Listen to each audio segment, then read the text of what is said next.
ایک بزرگ تھے، اللہ کے کچھ اولیاء ہیں جو صاحب کشف ہوتے ہیں، وہ ظاہر کو بھی دیکھتے ہیں اور اندر تک کے حالات کو بھی دیکھتے ہیں۔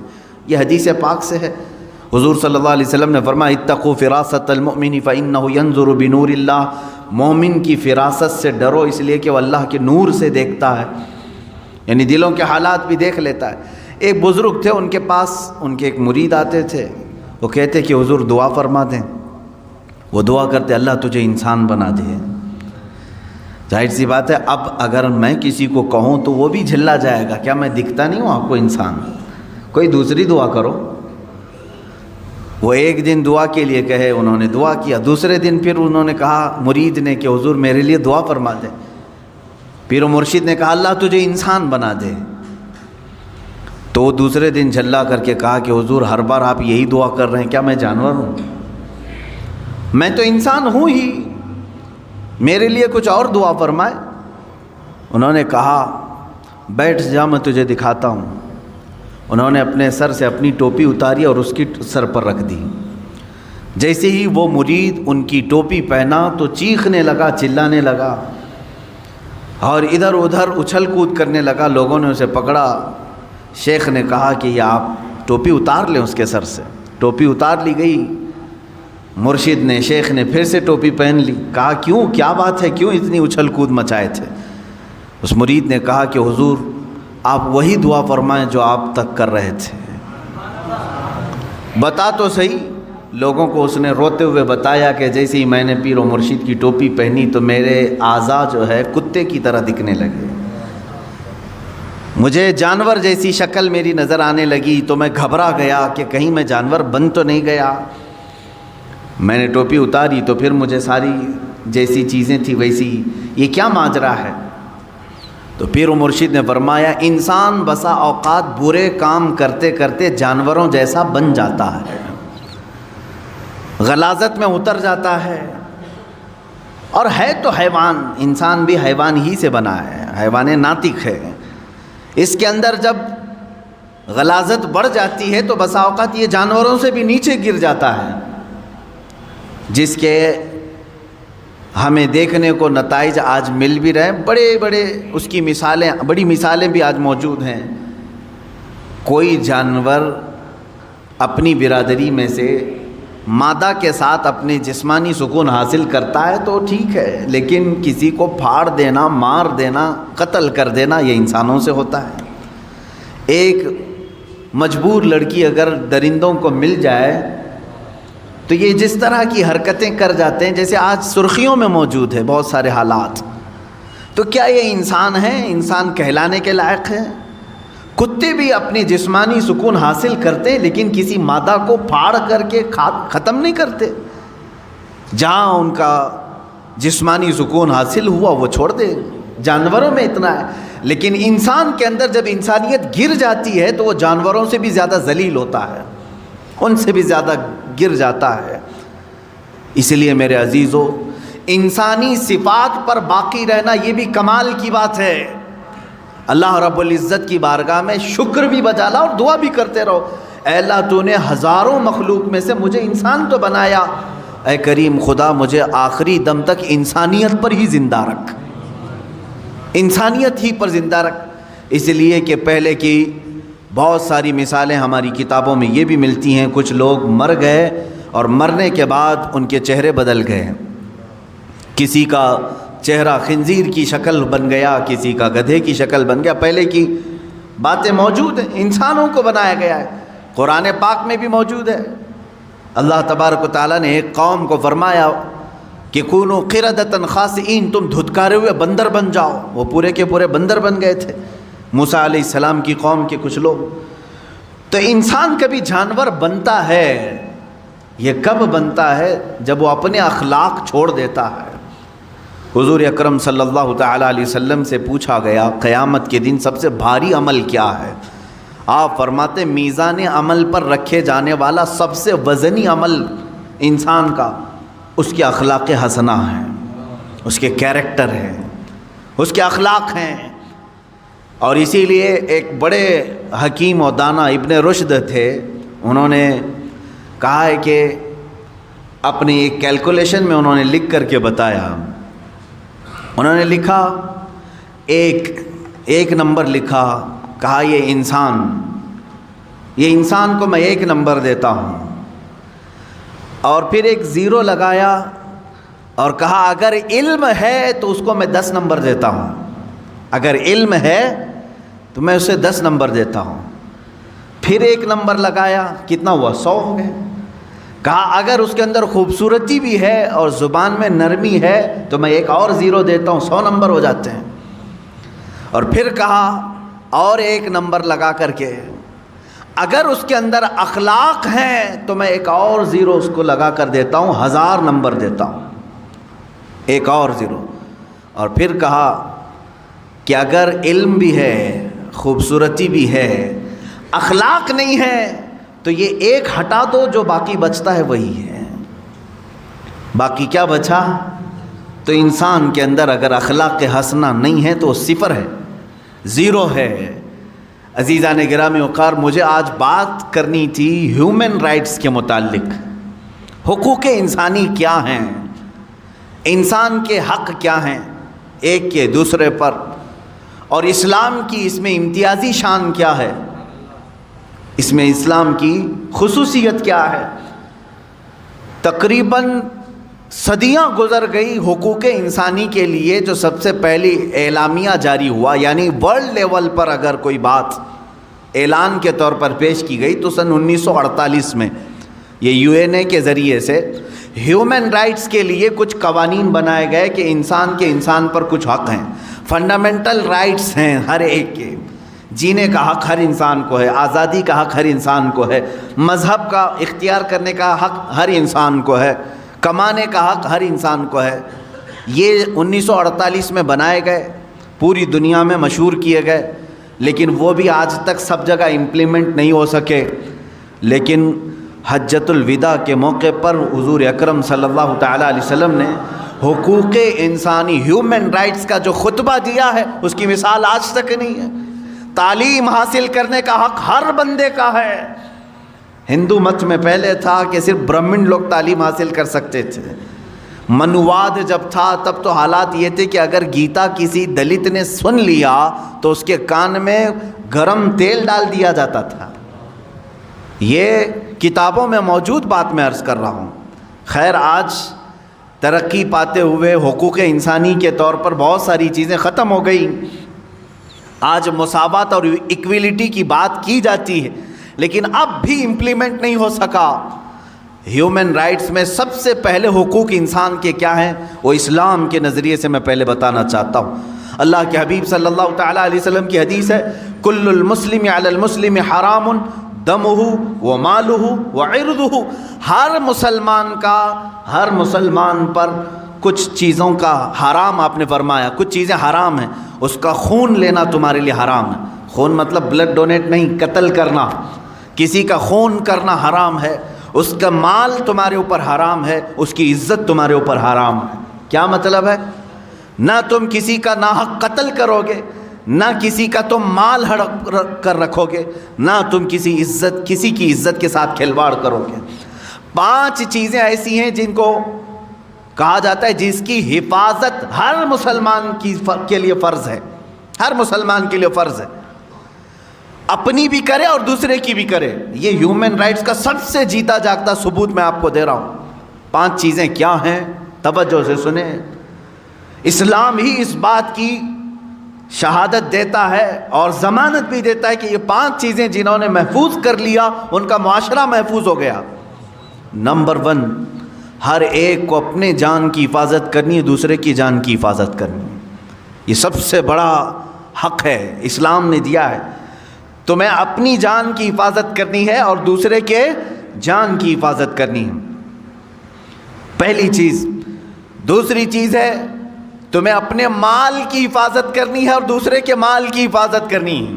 جہاں تمہیں اپنا مال دیکھنا ہے ویسے ہی دوسرے کا مال. اس میں کوئی خرابی نہیں آئے گی اگر یہ 5 چیزوں پر کوئی کاربند ہو گیا. توجہ سنیں. اور پھر اپنی عزت کی حفاظت کرنی ہے اور دوسرے کی عزت کی حفاظت کرنی. نمبر 3, اپنی عزت, ایسا نہیں کہ تم بے آبرو ہو کر کے باہر گھومو گے. جس طرح تم اپنے آپ کو ننگا باہر دیکھنا پسند نہیں کرتے، کسی اور کو بھی ننگا دیکھنا پسند نہیں ہونا چاہیے. تم اپنے متعلق بھی عزت کی حفاظت کرو اور دوسرے کی بھی عزت کی حفاظت کرو. لوگ اپنے سطر کی تو حفاظت کر لے جاتے ہیں، دوسروں کے سطر دیکھنے کی کوشش کرتے ہیں. اسلام نہیں ہے. جان کی حفاظت اپنی اور دوسرے کی، مال کی حفاظت اپنی اور دوسرے کی، عزت کی حفاظت اپنی اور دوسرے کی. 3 چیزیں ہو گئی. چوتھی چیز اللہ کے حبیب صلی اللہ تعالیٰ علیہ وسلم کی حدیثوں سے ہے، اپنے نسب کی حفاظت کرو اور دوسرے کے نسب کی حفاظت کرو. نسب کی حفاظت یہ بہت ضروری چیز ہے. نسب کی حفاظت کا مطلب کیا ہے؟ بغیر شادی شدہ بچے پیدا ہونے نہ دینا، ورنہ اس کا نسب ہی نہیں معلوم ہوگا. اسلام نسب کا بہت اہتمام کرتا ہے. آج یورپ میں جا کر کے پوچھو تو ان کا نسب ہی نہیں معلوم ہے. ان کا باپ کون تھا معلوم ہی نہیں ہے، کیونکہ شادی کیا ہی نہیں.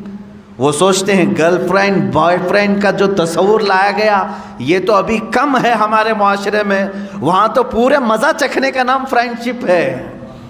پوری شادی شدہ زندگی 2 بچے ہو جاتے ہیں پھر بھی گرل فرینڈ ہے ہماری. یہ نسب کو انہوں نے تباہ و برباد کر دیا. اور اس کے بعد جم گیا تو ٹھیک ہے، نہیں جما تو چھوڑ دیا.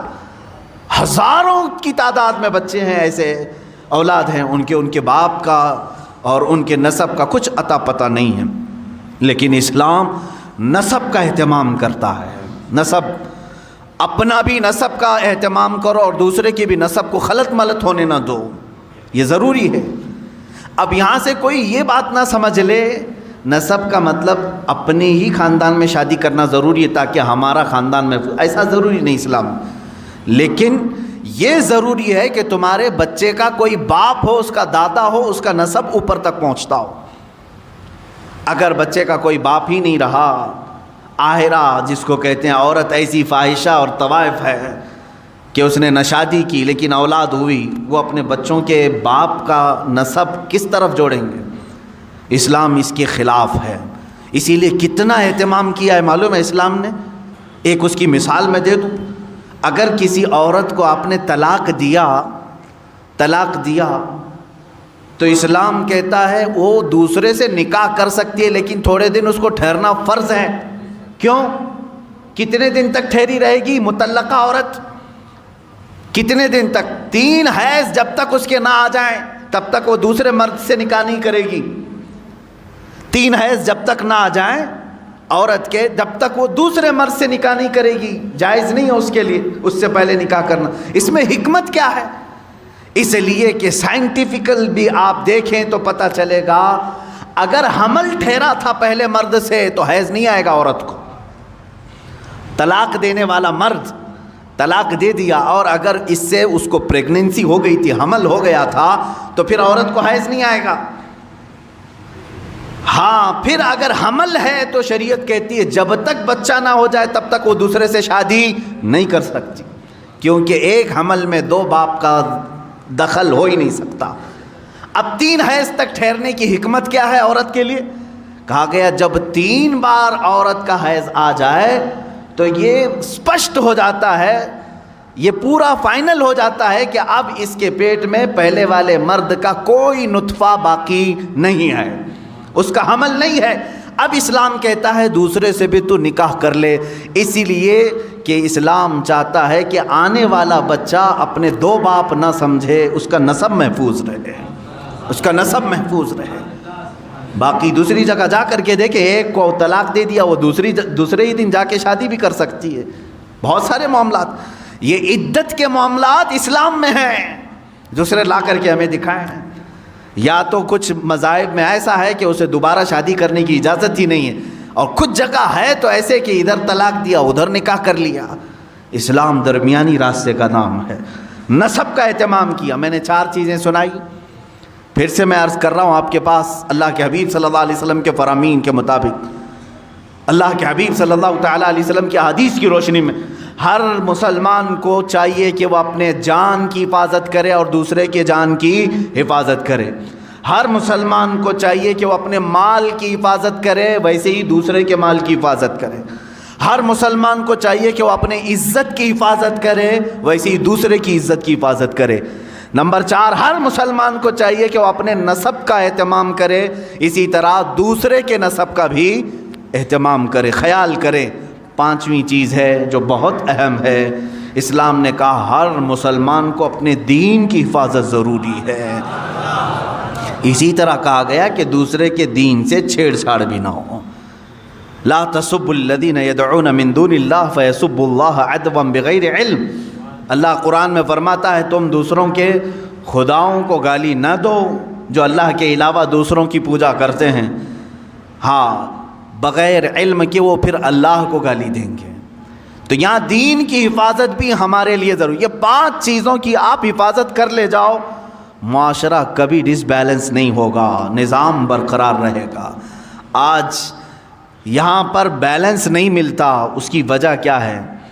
یا تو آپ اپنی جان کی حفاظت کر رہے ہیں اور دوسرے کی جان کے پیچھے پڑے ہوئے ہیں، آپ اس کو اہمیت نہیں دیتے، یا آپ اپنی عزت کی فکر میں ہیں، دوسرے کی عزت جائے کہیں پر، تو یہ ڈس بیلنس تو آنا ہی ہے، یہاں آنا ہی ہے۔ سیدنا عمر فاروق رضی اللہ تعالیٰ عنہ کو دیکھیں، عزت کی حفاظت ہر مسلمان کے لیے ضروری ہے، تو اس کے لیے آپ نے کیا فرمایا؟ ایک بار غسان کا ایک بادشاہ آیا، اسلام قبول کیا، اس کے ساتھ اس کی فوج بھی تھی، اسلام قبول کر لی۔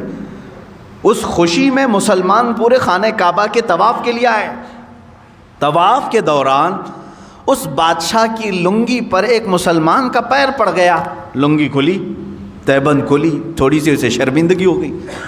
بادشاہ وقت تھا، لیکن طواف کے وقت کہاں بادشاہ، کہاں غریب، کہاں فقیر، ہو گیا۔ لیکن اس کے بدلے میں اس نے پلٹ کر کے اس مسلمان کو مارنا شروع کر دیا، بہت مارا، زخمی کر دیا۔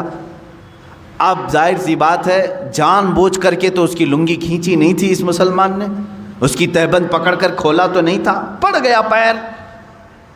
سیدنا عمر فاروق رضی اللہ تعالیٰ عنہ کی بارگاہ عدالت میں یہ مسلمان نے مقدمہ کر دیا، کہا حضور یہ جو غسانی بادشاہ ہے، جبلہ بن احم اس کا نام تھا، اس کے تہبند پر میرا پیر پڑھا، غلطی سے ہوا، لیکن اس نے مجھے اس غلطی سے کئی زیادہ مارا ہے، زد و کوب کیا ہے، مجھے زخمی کر دیا ہے۔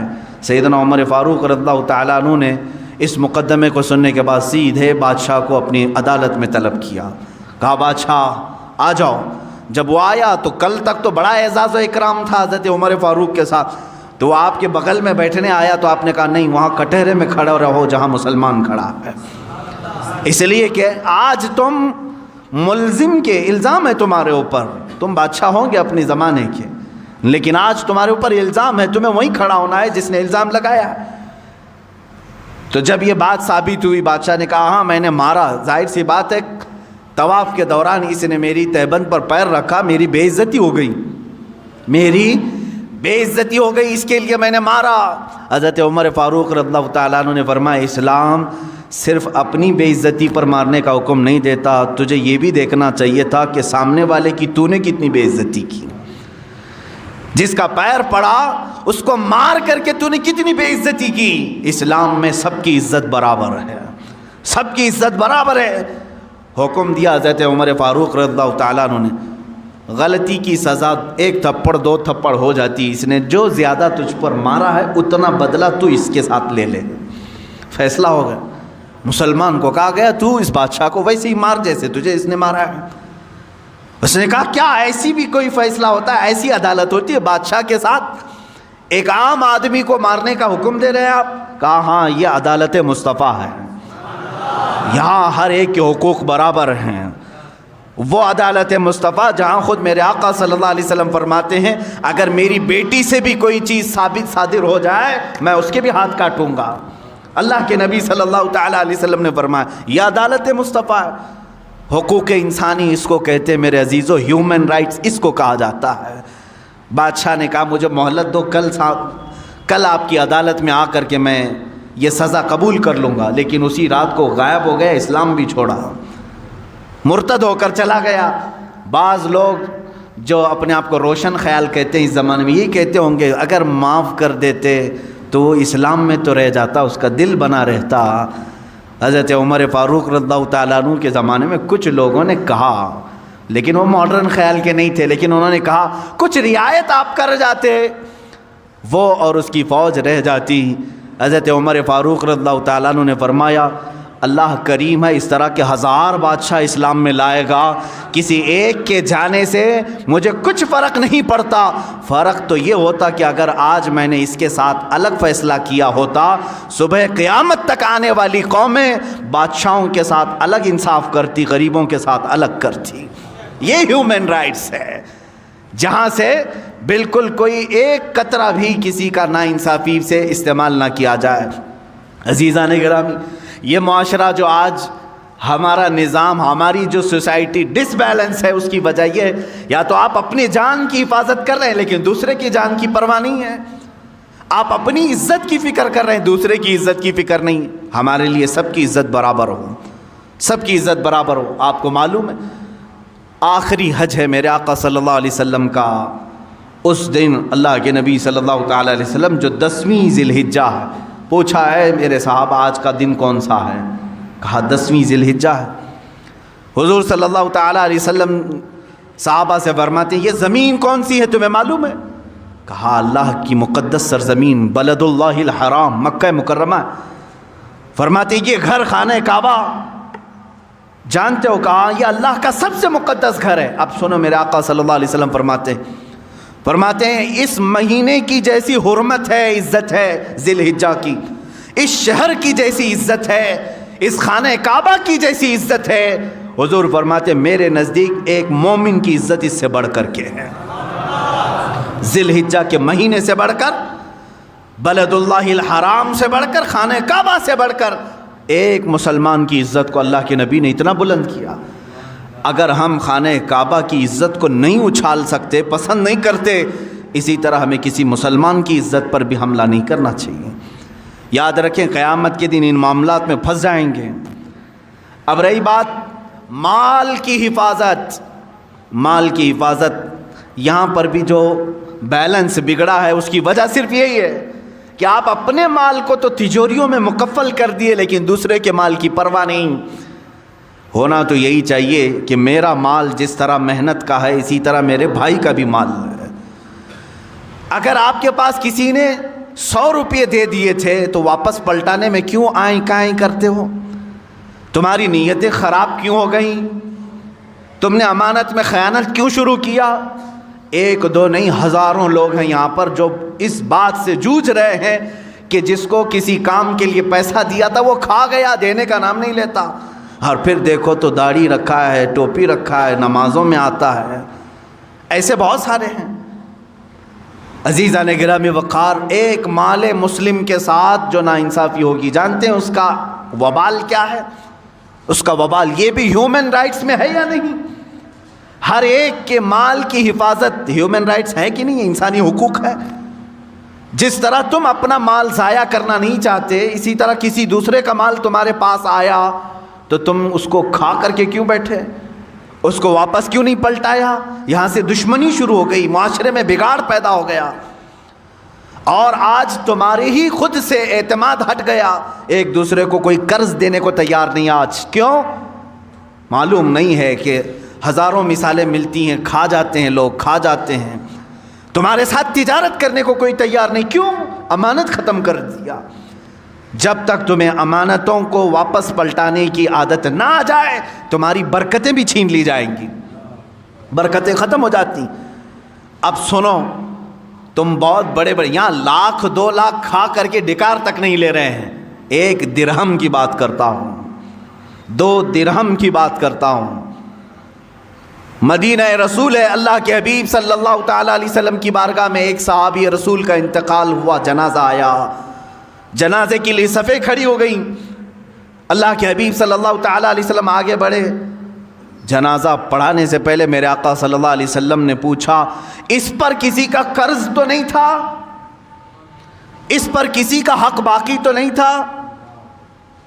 تو ایک جماعت میں کھڑے صف میں ایک صحابی نے کہا ہاں یا رسول اللہ، یہ میرے 2 درہم باقی چھوڑ گیا ہے، میرے 2 درہم اس کے پاس تھے، ادا نہیں کیا اور موت آ گئی اس کی۔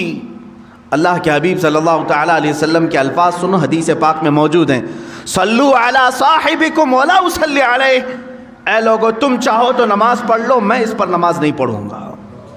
2 درہم باقی رکھ کر کے گیا، جنازہ تیار ہے، میں اس کی نماز جنازہ نہیں پڑھتا، تم چاہو تو پڑھ لو۔ اللہ کے حبیب صلی اللہ تعالیٰ علیہ وسلم یہ فرما کر پیچھے ہٹ گئے۔ جو رشتہ دار صحابہ تھے یا ان کے قریبی تھے، انہوں نے کہا اے اللہ کے حبیب صلی اللہ علیہ وسلم 2 درہم پر نماز جنازہ نہیں ہوگی؟ کہا ہاں، یہ حقوق انسان ہے، حقوق العباد ہے، یہ ہیومن رائٹس ہے۔ اسی لیے میں آج ہی مطالعہ کر رہا تھا، ایک بہت بڑا انگریز مفکر ہے، وہ عیسائی ہے، مائیکل، جس نے 100 متاثر کن شخصیات کے متعلق ایک کتاب لکھی پوری دنیا میں، جن کا سب سے زیادہ انفلوئنس ہوا ہے انسانوں پر، اس میں نمبر 1 اس نے محمد صلی اللہ تعالیٰ علیہ وسلم کا نام ہے۔ عیسائی ہے، اس نے 100% یعنی 100 وہ لوگ جنہوں نے پوری دنیا پر اپنا اثر قائم کیا، اس میں پہلے نمبر پر میرے آقا کی ذات۔ اس نے اس کی وجہ بھی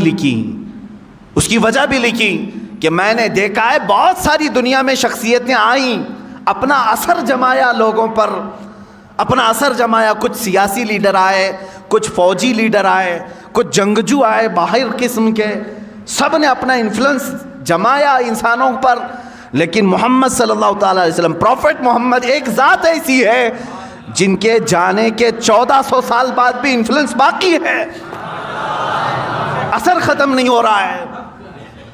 اور ایسے مضبوط قوانین انہوں نے بنائے تھے کہ وہ اپنے لیے بھی اس کو امپلیمنٹ سمجھتے تھے اور سارے لوگوں کے لیے بھی۔ یہ کون کہہ رہا ہے؟ ایک انگریز مفکر کہہ رہا ہے۔ اللہ کے حبیب صلی اللہ تعالیٰ علیہ وسلم اصول کے اس قدر پابند تھے، پابندی کرانے والے تھے۔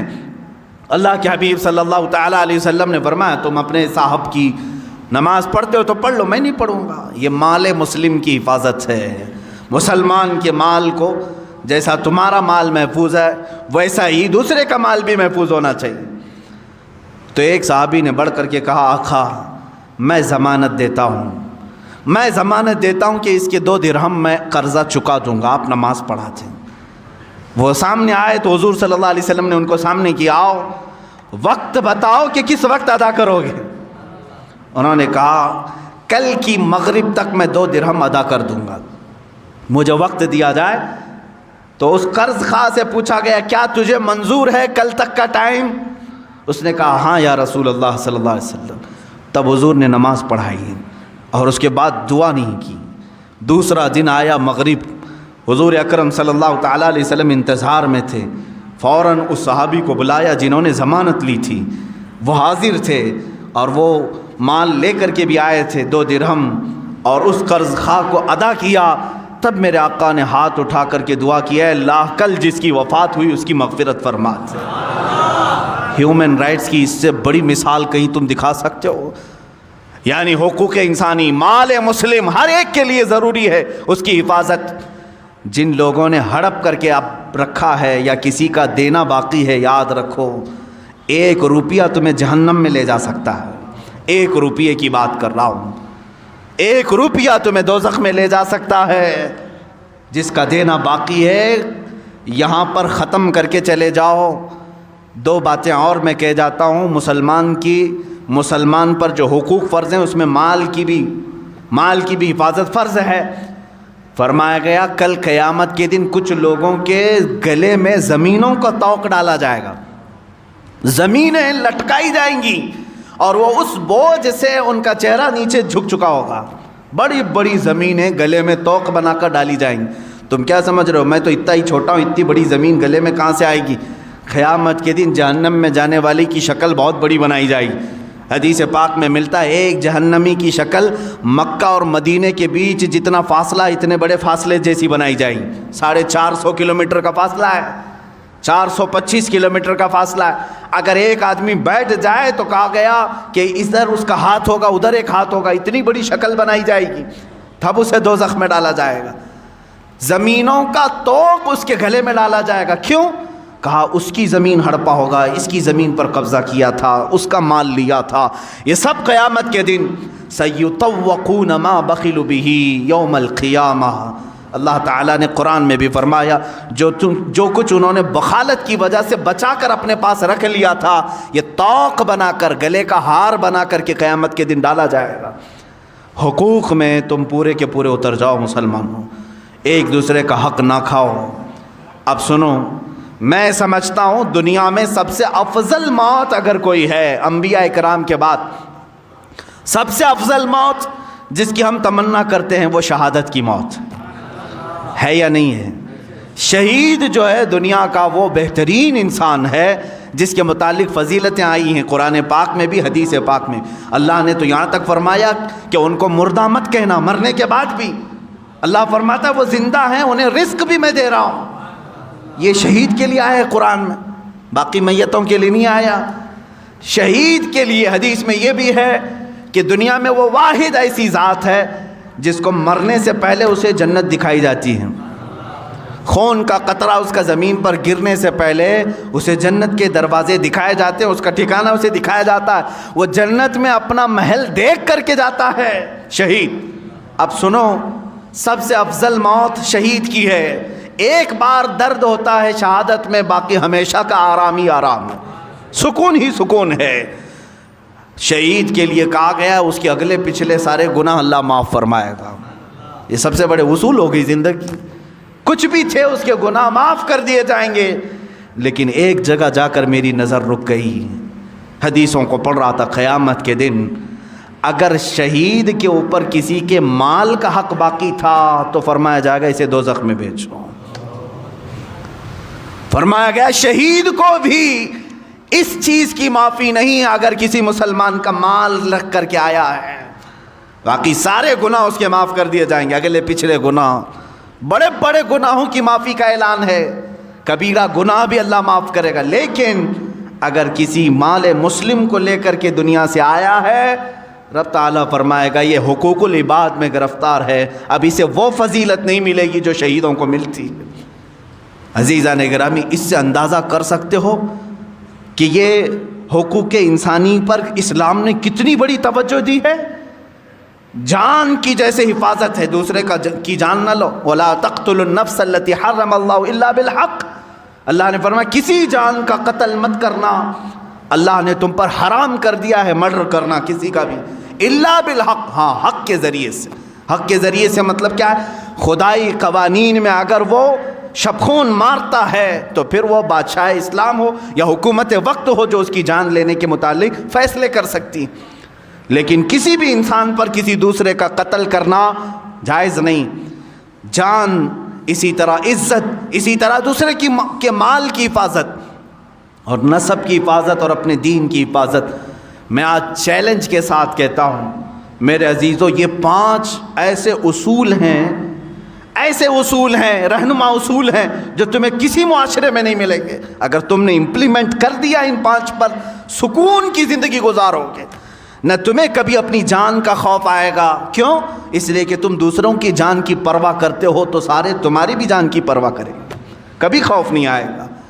مدینۃ الرسول کو دیکھیں، ایک مرتبہ ایران کے بادشاہ نے 2 قاصد بھیجے چھپ کر کے، وہ آئے مدینہ پاک میں، اور یہ زمانہ سیدنا عمر فاروق رضی اللہ تعالیٰ عنہ کا ہے، عمر ابن خطاب رضی اللہ تعالیٰ عنہ کا ہے۔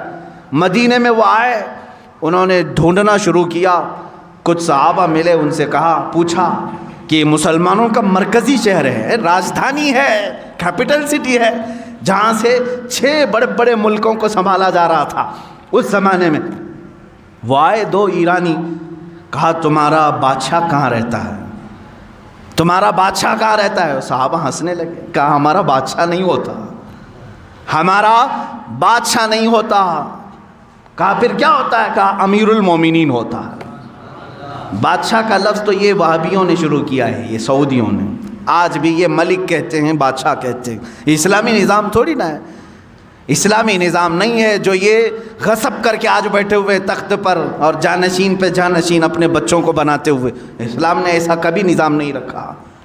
اگر جانشین بیٹا ہی بادشاہ بننا ہوتا تو صدیق اکبر کے بھی بیٹے تھے، عمر فاروق کے بھی بیٹے تھے، انہوں نے کبھی اپنے بعد اپنے بیٹوں کو تخت پر نہیں بٹھایا، کہا یہ امت مصطفیٰ فیصلہ کرے گی، جو ان میں سب سے افضل ہوگا وہ اس کی باغ ڈور سنبھالے گا، بادشاہ نہیں ہوتا ہمارا۔ کہا ٹھیک ہے، بادشاہ نے امیر المومنین، چلو ٹھیک ہے امیر المومنین تمہارے یہاں بولنے کا لفظ الگ ہوگا، اچھا اس کا محل کہاں ہے؟ وہ پھر مسکرائے، کہا اس کا محل بھی نہیں ہوتا، اس کا محل بھی نہیں ہوتا۔ کہا پھر کہاں ملے گا تمہارا امیر؟ کہا دیکھو مسجد نبوی کے قریب میں ایک پیپل کا جھاڑ ہے، اس کے نیچے سو رہا ہوگا، ایک درخت ہے پیلو کا، اس کے نیچے آرام کر رہا ہوگا۔ وہ دونوں آئے اور دیکھا تو دوپہر کا وقت تھا، کڑی دھوپ ہے، اس درخت کے چھاؤں میں، سائے میں حضرت عمر فاروق رضی اللہ تعالیٰ عنہ ہلکی سی ایک پتلی چادر بچھائے ہوئے، ننگی پیٹھ ہے، آرام فرما رہے ہیں۔ دیکھ کر کے وہ ہیبت زدہ رہ گئے، یہی عمر ہے جس سے قیصر و کسریٰ تھرا رہے ہیں، وہ کپ کپی ہے ان کے اندر اور یہ یہاں تنہا سو رہا ہے۔ اسی اسنا میں حضرت عمر فاروق رضی اللہ تعالیٰ عنہ کی آنکھ کھل گئی۔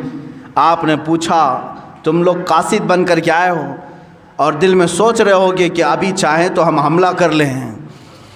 وہ ڈر گئے، کانپنے لگے۔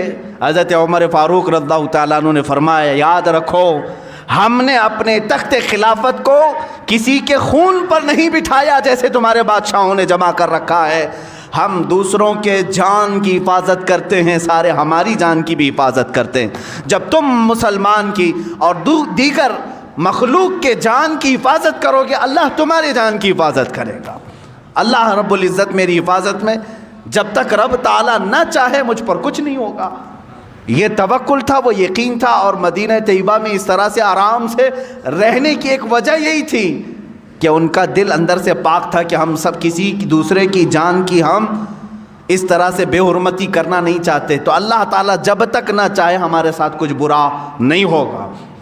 میرے عزیزو، آج کے حالات پر میں تھوڑی سی بات یہ کر دوں، یہ اسلامی اصول ہیں جو میں نے بتائے، ہیومن رائٹس کا سب سے بڑا سبق ہے اسلام میں، لیکن جو ہیومن رائٹس کے سب سے بڑے علمبردار ہیں آج، وہ امریکہ ہو، یورپ ہو یا UN، جس میں 1948 میں ایک اعلامیہ جاری کیا گیا تھا سن 1948 میں کہ ہر ایک دنیا میں رہنے والے انسان کو کچھ فنڈامنٹل رائٹس ہیں، ہر ایک کو تعلیم کا حق ہونا چاہیے، ہر ایک کو آزادی رائے کا، اظہار رائے کی آزادی ہونی چاہیے، مذہب کی آزادی ہونی چاہیے، کھانے پینے کا اس کا اپنا رائٹ ہے، فنڈامنٹل رائٹ ہے، شادی اس کا اپنا رائٹ ہے۔ یہ سب ایک اصول بنا کب؟ 1948 میں۔ اس سے پہلے کہاں تھے؟ ایک دوسرے کا حق مار رہے تھے۔ چلو ٹھیک ہے ہم مان لیتے ہیں 1948 کے بعد ہیومن رائٹس تمہیں پوری دنیا میں پھیلانے کا ایک شوق تو آیا، لیکن 70 سال کے بعد بھی امپلیمنٹ نہیں کر سکے، آج تک نہیں کر سکے۔ دادا گیری، گنڈا گردی آج بھی جاری ہے۔ کیا امریکہ جس زمین پر اترتا ہے وہاں کے انسانوں کا احترام کرتا ہے؟ کیا وہاں کے بچوں کا، وہاں کی عورتوں کا خیال کیا جاتا ہے؟ جاؤ اگر دیکھنا ہو تو عراق کی سرزمین بنجر کر کے رکھا ہے، جہاں سے سبزے بھی نہیں اگتے، اتنے بم برسائے انہوں نے، کیمیکل کے ہتھیار ملک شام پر ڈالے، لاکھوں کی تعداد میں بچے فنا ہو چکے، بے گھر ہو چکے ہیں۔ کچھ ایسے اولاد ہیں جن کی عمر 8 سال 9 سال، ماں بھی فوت باپ بھی فوت۔ کیا یہ ہیومن رائٹس ہے؟ کیا یہ انسانی حقوق ہے؟ اسی طرح میرے عزیزو، یورپ کی سرزمین نے آزادی کے نام پر جو ننگا ناچ دکھایا پوری دنیا کو، عورتوں کو بھی ننگا کر کے بازار میں لائے، مردوں کو بھی ننگا کر کے لائے۔ اب تو یہ ہیومن رائٹس کے نام پر اتنی آزادی دینے کو چاہتے ہیں کہ بیٹا چاہے تو ماں سے نکاح کر لے، بھائی چاہے تو اپنی بہن سے بیاہ کر لے۔ یہ ہیومن رائٹس ہے، یہ آزادی ہے۔ اسلام اس چیز کے متعلق ہرگز نہیں پسند کرتا۔ ہمارے یہاں نسب کا بھی احترام کیا جاتا ہے اور دین کا بھی اہتمام کیا جاتا ہے، اور اسی طرح ہیومن رائٹس کی بات کرنے والی بہت ساری تنظیمیں NGOs ہیں، لیکن وہ NGO کے نام پر جو دوسرے کام کرتی ہیں وہ بھی ہمیں معلوم ہے۔ ہمارے اس ملک میں ہیومن رائٹس کی جو دھجیاں اڑائی جا رہی ہیں، اس پر کیوں گفتگو نہیں ہوتی؟ یہاں پر بھی کاسٹزم کتنا بڑا جراثیم بن کر کے پھیلا ہوا ہے، کتنا بڑا ناسور ہے، خاص طور پر ہندوستان کے ان علاقوں میں راجستھان میں، اتر پردیش میں، بہار، کاسٹزم ایسا ہے کہ ایک برادری کی لڑکی دوسرے بڑے اعلیٰ ذات والے سے نہ کبھی شادی کر سکتی ہے، شادی تو دور کی بات، اس کو چھو بھی نہیں سکتی۔ میں اجمیر پاک گیا تھا، وہاں پر بھی ایک ہندو صاحب ہیں، انہوں نے آ کر کے کہا کہ مجھے میرے گاؤں سے بھگایا گیا ہے صرف اس لیے کہ ایک اعلیٰ ذات کی لڑکی کے ساتھ میں نے بات چیت کی تھی، میرا حقہ پانی بند ہے، میرا آنا جانا بند ہے، پورے گاؤں والوں نے بائیکاٹ کر رکھا ہے۔ کہا اس پہ پولیس کچھ نہیں کہتی؟ کہا پولیس بھی تو پنچایت کے نیچے ہوتی ہے نا، جیسے گاؤں والے فیصلہ کریں گے۔ آج تک چل رہا ہے، لوگوں کے حقوق مارے جاتے ہیں، اور بڑی ذات کے لوگ اگر جرم کریں تو اسے چھپا دیا جائے، چھوٹی ذات کے لوگ اگر جرم کریں تو انہیں پھانسی پر لٹکا دیا جائے، بلکہ یہاں تو اب کورٹ فیصلہ نہیں کرتی، خود ہی لوگ فیصلہ کر جاتے ہیں، مار کر ختم کرتے ہیں۔ عزیزان گرامی وقار، میں پھر سے یہی بات کرنا چاہوں گا، اللہ کا ہزارہ نہیں کروڑہ احسان ہے، اس نے ایک پاکیزہ دین اسلام میں ہمیں پیدا کیا ہے، جہاں ہمیں اللہ رب العزت نے یہ کاسٹزم کے تمام فرق کو ختم کرنے کا حکم دیا۔ اللہ تعالیٰ نے فرمایا ہے کہ ان اکرمکم عند اللہ اتقاکم، تم میں کوئی بھی افضل نہیں، کوئی افضل نہیں، تم میں سب سے زیادہ افضل وہ ہے جس کے اخلاق سب سے اچھے ہوں گے، جو پرہیزگار سب سے زیادہ ہو وہی افضل ہے، وہ چاہے کسی بھی چھوٹی برادری میں پیدا کیوں نہ ہوا ہو، وہ ہمارے لیے افضل ہے، تقویٰ سے افضل ہوگا۔ یہاں تک کہ سادات ہمارے ہاں بالکل محترم ہیں، حضور اکرم صلی اللہ تعالیٰ علیہ وسلم کی آل ہیں، لیکن خاندان کا یہ تعصب ان کے لیے بھی جائز نہیں۔ اگر کوئی یہ کہے میں سید ہوں مجھے ٹیکس دو، تو وہ جرت کر رہا ہے دین اسلام میں، اسلام میں وہ جرت کر رہا ہے۔ میں سادات کو بہت ادب کی نگاہ سے دیکھتا ہوں، اور یقیناً ہمارے آقا صلی اللہ علیہ وسلم نے ہمیں حکم بھی فرمایا، لیکن سادات کو جس طرح سے فوقیت حاصل ہے وہ ہمارا اپنا پرسنل معاملہ، ہم ادب و احترام کریں، لیکن جو سادات ہیں ان کے لیے حضور نے کیا فرمایا؟ اپنی بیٹی حضرت فاطمہ سے کہا تو عمل چھوڑنا مت، اعملی یا فاطمہ، اے فاطمہ نماز روزے حج و زکوٰۃ جو تم پر فرض ہیں اس میں کوتاہی نہ آنے پائے، یہ سوچ کر کے کہ میں رسول کی بیٹی ہوں عمل نہیں چھوڑنا۔ حضور نے اپنی بیٹی کو حکم دیا ہے، بعد کے آنے والی اولاد پر تو اور بھی زیادہ فرض ہے۔ عزیزان گرامی، کاسٹزم یا یہ خاندانی تعصب، اس چیز کو اگر کوئی لے کے آتا ہے یہ خان ہے، یہ پٹھان ہے، یہ مرزا ہے، یہ سید ہے، یہ تمام تصورات اسلام میں نہیں ہے میرے عزیز۔ ٹھیک ہے، پہچان کے لیے کوئی خاندان ہو سکتا ہے تمہارا، الگ تعارف کے لیے کوئی تمہاری برادری ہو سکتی ہے، لیکن کسی برادری کو کسی پر فوقیت حاصل نہیں ہے۔ اگر ایسا ہی ہوتا تو میں نے دیکھا ہے سادات ہمارے ہاں افضل خاندان ہے، اس میں ہمیں بھی معلوم ہے، لیکن جب بغداد مقدس کے سلطان الاولیاء سیدنا عبد القادر جیلانی قدس اللہ سرہ شریف کی بارگاہ میں جاتا ہوں، دیکھتا ہوں یہ سلطان الاولیاء ہے، قطب الاقطاب ہے، شہباز لامکانی ہے، قندیل سمدانی ہے، سارے ان کو اللہ تعالیٰ نے مقامات و مراتب عطا کیے۔ اب ظاہر سی بات ہے جو خود ولیوں کا سردار ہو وہ سادات میں سے بھی ہیں، حسنی سید ہیں، حسینی سید ہیں، ماں اور باپ دونوں کی طرف سے سید ہیں، ساری افضلیت جمع تھی، لیکن جب بیعت کرنے کی بات آئی کس کے ہاتھ میں آپ نے ہاتھ دیا؟ ابو سعید مخزومی رحمۃ اللہ تعالیٰ علیہ، جو سید نہیں تھے، غیر سید کے ہاتھ میں آپ بیعت ہوئے۔ اب ہندوستان کے سلطان غریب نواز کی بارگاہ میں دیکھیں، سلطان الاولیاء یہ خود بھی سید زادے ہیں، سرکار غریب نواز آل رسول میں ہیں، عطائے رسول بھی ہیں، لیکن پیر و مرشد خواجہ عثمان ہارونی سید نہیں ہیں۔